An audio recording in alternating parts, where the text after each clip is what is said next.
नमस्कार प्यारे बच्चों, स्वागत है आपका हमारे YouTube चैनल बर्डिंग टीचर्स गाइड पर। बच्चों, आज हम करेंगे भक्ति काल के अंतर्गत आने वाली शाखाओं की विशेषताएं। तो जैसे कि हमने पढ़ा था कि भक्ति काल के अंतर्गत दो शाखाएं आती हैं। सगुण, दो प्रकार की भक्ति की गई थी भक्ति काल में, सगुण भक्ति और निर्गुण भक्ति। तो सबसे पहले हम पढ़ेंगे निर्गुण भक्ति। निर्गुण भक्ति के अंतर्गत दो शाखाएं आती हैं, ज्ञान मार्गी शाखा और प्रेम मार्गी शाखा। तो सबसे पहले हम करेंगे ज्ञान मार्गी शाखा की विशेषताएं। तो ज्ञान मार्गी शाखा की निम्नलिखित विशेषता हैं। कुछ विशेषताओं के ऊपर हम यहाँ पर चर्चा करेंगे। तो ज्ञान मार्गी शाखा की पहली विशेषता क्या थी कि ज्ञान मार्गी शाखा की महत्वपूर्ण विशेषता निर्गुण ईश्वर में विश्वास था।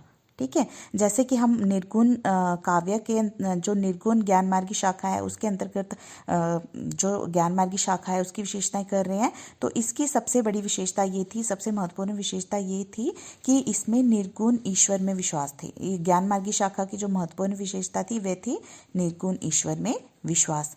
कि उनका कवियों का मानना था, ये मानना था कि निर्गुण ब्रह्म की प्राप्ति जो सद्गुरु द्वारा दिए गए ज्ञान से ही होती है। ठीक है, इस काल के जो कवि थे वो क्या कहते थे, गुरु को अधिक महत्व देते थे। ठीक है, गुरु को अधिक महत्व देते थे और कहते थे कि हमें ईश्वर की प्राप्ति गुरु के द्वारा दिए गए ज्ञान से ही होती है, इसलिए वे ईश्वर के निराकार रूप को मानते थे। ठीक है, निर्गुण मतलब निराकार रूप को मानते थे, ईश्वर के निराकार रूप को मानते थे। और इस काल के कवियों का ये मानना था कि हम ईश्वर तक पहुंचने का माध्यम क्या है, गुरु की भक्ति है। तो गुरु की भक्ति इस काल में अधिक हुई है। ठीक है, फिर इस शाखा के सभी कवियों ने ईश्वर के निर्गुण रूप को ही माना है, इसलिए वे ईश्वर के अवतार, मूर्ति पूजा आदि का विरोध करते थे। जैसे कि मैंने आपको बताया कि इस काल के जो कवि थे वे ईश्वर के निराकार रूप को मानते थे और वह ये मानते थे कि ईश्वर तक पहुंचने का साधन क्या है, गुरु की भक्ति है।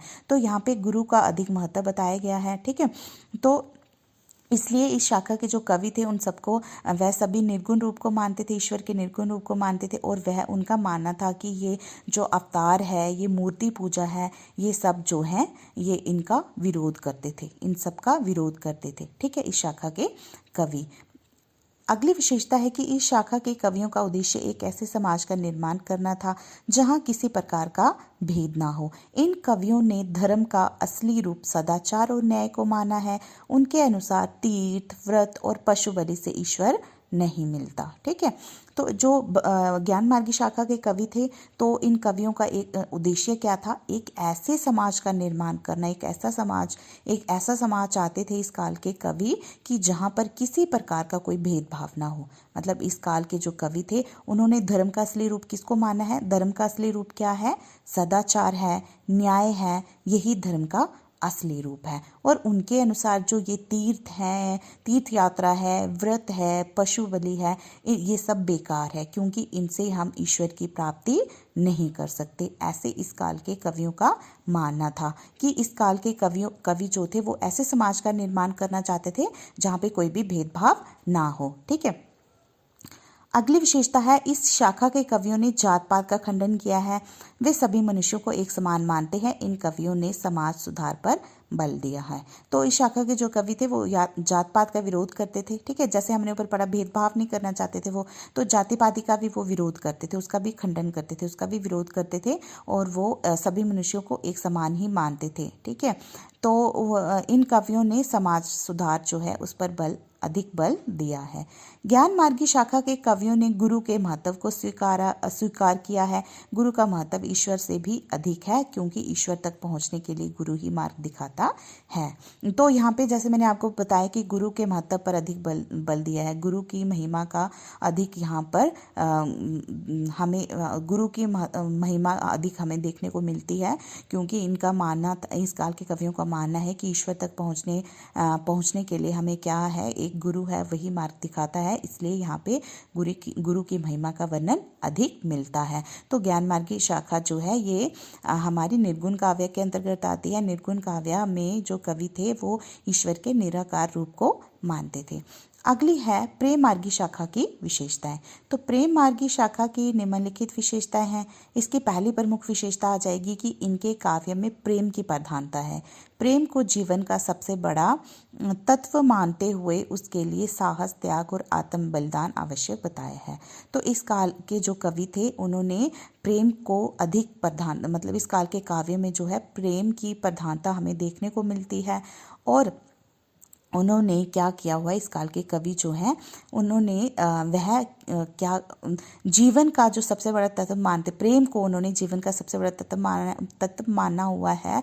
और उसके लिए उन्होंने कहा है साहस और त्याग जो है, साहस, त्याग और आत्मा बलिदान आवश्यक बताया है प्रेम की प्राप्ति के लिए। अगली विशेषता है इनके काव्य में नायिका को बहुत सुंदर दिखाया गया है। नायिका की प्राप्ति के लिए नायक को हमेशा भारी संघर्ष करना पड़ता है। ये प्रेम मार्गी शाखा है, इसलिए यहाँ पे प्रेम की अधिक प्रधानता है। तो इसलिए इस कारण ही यहाँ की जो इस काव्य में जो है नायिका का अधिक वर्णन हुआ है, उनके सुंदर दिखाया गया है। ठीक है, उनकी नायिका का ही वर्णन अधिक किया गया है। अगला है कि नायक और नायिका के बीच जो संदेशों का आदान प्रदान होता था वो किसी तोते, मैना आदि के द्वारा ही होता था, ऐसा इस काव्य में दिखाया गया है। अगली विशेषता है कि इस शाखा के कवियों ने अवधी भाषा का सुंदर प्रयोग किया है, किंतु कुछ काव्य राजस्थानी और ब्रज भाषा में भी मिलते हैं। तो जो प्रेम मार्गी शाखा है, इनके जो कवि हैं, इनके कवियों ने जो अपने काव्य में अवधी भाषा का प्रयोग किया हुआ है, किंतु कुछ काव्य जो हैं वो राजस्थानी भाषा में और ब्रज भाषा में भी हमें देखने को मिलते हैं। अगली विशेषता है इसकी कि इस शाखा के कवियों ने दोहा, चौपाई आदि छंदों का प्रयोग भी अपने काव्य में किया हुआ है। अगली विशेषताएं हैं हमारे पास राम भक्ति शाखा की विशेषताएं। ये हमारी सगुन भक्ति जो सगुन भक्ति है उसके अंतर्गत आती हैं राम भक्ति शाखा की विशेषताएं। तो राम भक्ति शाखा की विशेषताएं निम्नलिखित हैं। भक्ति की प्रधानता, ठीक है, तो इसमें राम भक्ति शाखा में राम भक्ति की प्रधानता है। ठीक है, राम भक्ति की प्रधानता इसमें हमें देखने को मिलती है। राम भक्ति काव्य में भक्ति की प्रधानता है। ये कवि ज्ञान और कर्म से भक्ति को श्रेष्ठ बताते हैं। ठीक है, राम की भक्ति की अधिक इसमें प्रधानता दिखाई गई है। राम का स्वरूप, इस शाखा के कवियों ने राम तथा उनसे संबंधित सभी पात्रों के चरित्र का गुणगान किया है। इन्होंने राम को एक आदर्श चरित्र रूप में चित्रित किया है। इनके राम भाई, पुत्र, पति सभी रूपों में आदर्श हैं। तो जो राम भक्ति शाखा के जो कवि हैं, इन्होंने राम के स्वरूप का वर्णन अपने काव्य में किया हुआ है। राम से संबंधित जितने भी पात्र हैं उनका चरित्र, उनका गुणगान किया हुआ है, उनके चरित्रों का गुणगान किया हुआ है। और इन्होंने राम को हर रूप में, चाहे वह भाई के रूप में है, चाहे वह पुत्र के रूप में है, चाहे वह पति के रूप में है, हर रूपों में उन्हें आदर्श माना है। अगला है कि जो राम भक्ति शाखा के कवि थे उनमें रस का प्रयोग हुआ है। कौन से रसों का प्रयोग हुआ है? इस शाखा के कवियों ने शांत रस का प्रयोग किया है, वीर रस का प्रयोग हुआ है, श्रृंगार रस का प्रयोग इन रसों का जो ये रस हैं, शांत रस, वीर रस, श्रृंगार आदि रसों का वर्णन हमें इनके काव्य में देखने को मिलता है। अलंकार और छंद, राम भक्ति शाखा की अन्य विशेषता है कि इस शाखा के कवियों ने अपने काव्य में उत्प्रेक्षालंकार, रूपक अलंकार और उपमा अलंकार का सफल प्रयोग किया है। इसके साथ ही इन्होंने दोहा, चौपाई, सोरठा आदि छंदों का भी सफल प्रयोग अपने काव्य में किया है। तो हम यहाँ पे कह सकते हैं कि जो राम भक्ति शाखा के जो कवि थे उन्होंने अपने काव्य में छंद और अलंकार दोनों का ही सफल प्रयोग किया हुआ है।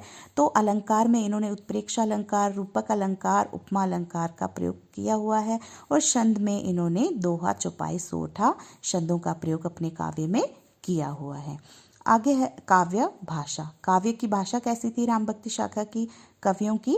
इस शाखा के कवियों ने ब्रज और अवधी भाषा का प्रयोग किया है। तो जो राम भक्ति शाखाओं के जो कवि थे उन्होंने अपनी काव्य लिखने के लिए ब्रज भाषा का और अवधी भाषा का प्रयोग किया हुआ है। ठीक है, और राम भक्ति शाखा के जो